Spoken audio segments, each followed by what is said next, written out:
Yeah, what other people was good. Today I'll be talking about the security condition of the country.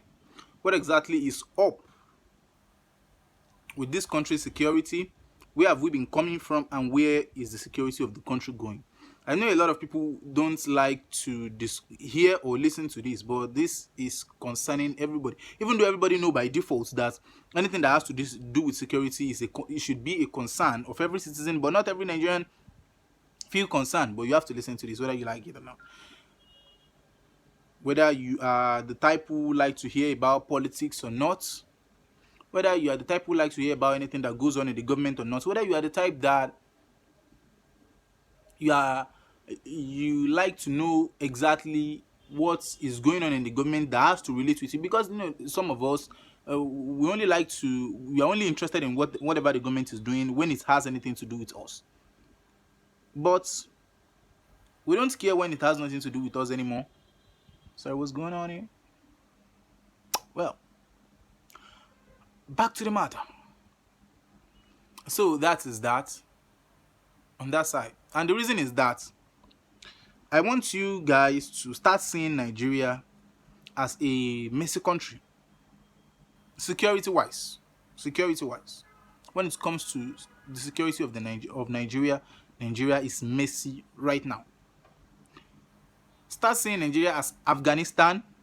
Start seeing Nigeria as Pakistan. Start seeing Nigeria as India, security wise. Start seeing Nigeria as Syria. Start seeing Nigeria as Somalia. The reason why you need to start seeing Nigeria like these countries is that because we are here, we are comfortable discussing about the troubles that these countries are facing. The terrorists are fighting with the government of Somalia. What's the name? The extremists or the terrorists, right? They are dragging the control of Syria with the government. The Taliban and the Afghanistan government.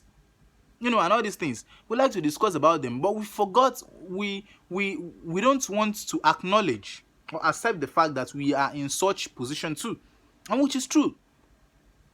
I'm telling you, Boko Haram is in control of were in control of some local governments in Borno State, and they are in control of about one local government or two.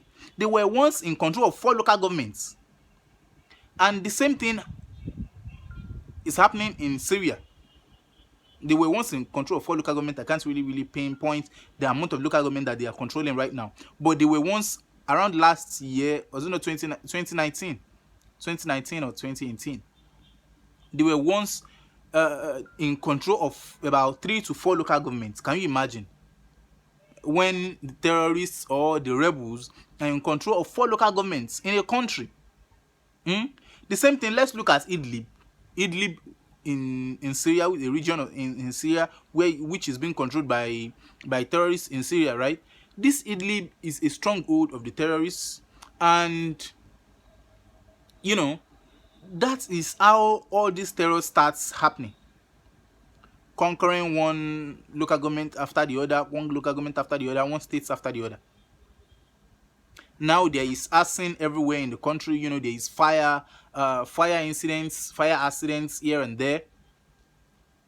Balogun market, Tejushu market, Aleshinloye market in Ibadan, another market in Oyo, was it not Koso market or something? I don't know. I forgot the name of that market in Oyo. Aleshinloye market in Ibadan was burnt down. Somewhere around Bodija as well was rumored to be burnt down. But that Aleshinloye, I'm sure about it. So, Balogun, Tejushu, I think Yaba also was burnt down sometimes. The point is that Nigerians, they discuss about it in 2 days and forget about it. They don't want to listen anymore. And what I want people to know is that if you are not paying attention to these things, it will be very close or too close for you to escape. So if you feel like I'm in the southwest, or I'm in the eastern part of the country, I'm in the south, I'm in the this, I'm in the that, or I'm in the north central, this thing is spreading fast. So why am I saying this? I'm saying this so that you can prepare and do the necessary things. And how do you prepare? Number 1 is to take your fitness seriously. Yes, you have to take your fitness seriously, just like B.O.G. Badamosi used to say. you have to take your fitness seriously. Like, you know, your martial arts gets everything right. You are saying, okay, are you going to be fighting terrorists? Well, if you can't fight terrorists, at least you'll be able to defend yourself as much as you can when it breaks out. And Nigeria is not just a regular country like the Rwanda, like the Kenya or something. Before we were dealing with economic problems, we were dealing with economic problems, we are dealing with corruption. Now that is now a small issue. We are now having our lives to protect. But people don't want to pay attention to that. People don't really want to pay attention to that. And another thing is that a lot of people don't want to. Another reason is that the reason why I'm establishing these facts is that this present administration is empowering terrorists. I'm not going to lie to you.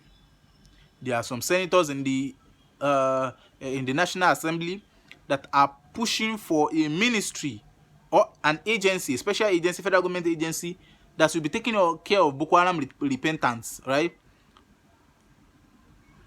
The government is releasing repentant Boko Haram terrorists that are being caught, right? If an armed robber is being caught, they charge them to court. They are put in prison. Someone stole a certain amount of money, even stealing, not robbery.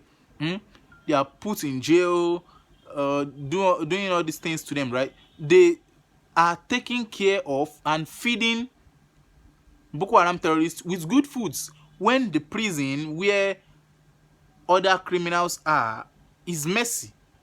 It's like a suicide. It's just like trying to kill people slowly. I am saying it without no fear or favor that this present administration, the Buhari government administration, is empowering terrorists financially as well. Yes, because we're not having terrorists before, right? Terrorists only came when all the Nigerian leaders who can stand with the government to fight against such menace, they were behind Buhari, and everybody were appearing like just because they want Jonathan to go. They see the truth and they couldn't say. Now it is too late for them to point at Buhari and say, oh, you caused this thing. And the point is that USA was involved in the immigration and the deployment of all these terrorists and the empowering of all these terrorists. Boko Haram has been around for a while, but empowering them with guns and shit was through Obama. Obama really destroyed a lot in Africa, right?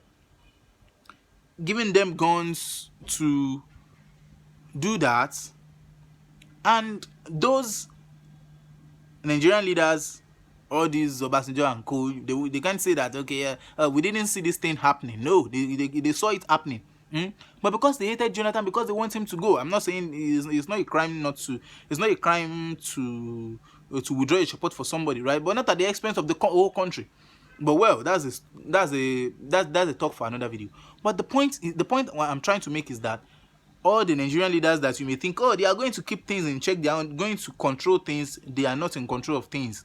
All of them are ashamed of themselves of pointing at Buhari that you caused this. Because when he was doing that, with the imperialism and all these foreign forces, all these American forces, right, which are the American government and the Obama-led administration, they couldn't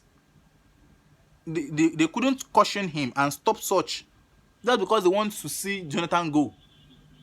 Now Jonathan is gone. They are here to deal with the nonsense. A lot of them have dual citizenship. They have diplomatic access to enter and seek asylum and seek for safety in any country that they want to go. I can tell you that out of all the 52 countries in Africa, Obasanjo doesn't need to knock on any door before he enter.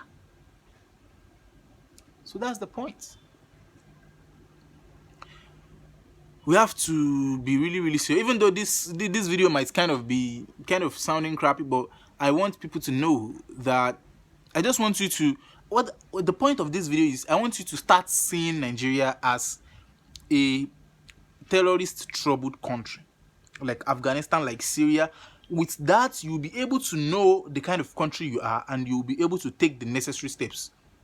Don't sit here like you are sitting in Nigeria of 2011, you are sitting in Nigeria of 2007, or you are sitting in Nigeria of 2003, or Nigeria of 1999, where all the problems or even most violences in Nigeria then, they were usually political, right? I mean, political election violence, they are usually political partisan politics violence. Not this kind of violence, religious and all these things that we are having now. Start seeing Nigeria as Afghanistan, start seeing Nigeria as Syria, start seeing Nigeria as a country that its leadership is being dragged with the leaders by terrorists, that the terrorists and the government are dragging powers with each other. I'm telling you, can you imagine Abba Kyari? Well, Abba Kyari, who is the chief of staff to the president, is summoning army chiefs or security service chiefs to meeting. Is he the president? He is not the president, so why should he? Which means that the president is really, really not in control of things. And that issue has died down now, and people are feeling like it's okay. And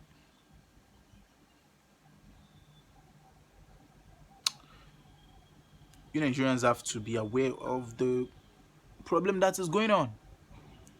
Stop seeing Nigeria as the peaceful Nigeria. See Nigeria as a Nigeria with civil war. See Nigeria as the country which our government or its government is dragging powers with terrorists. The Nigerian government that you voted for is not having absolute power over the country. So don't feel safe. You are supposed to feel safe in the hands of the government, right, to protect you, but government is not in total control. So don't feel safe. That is it.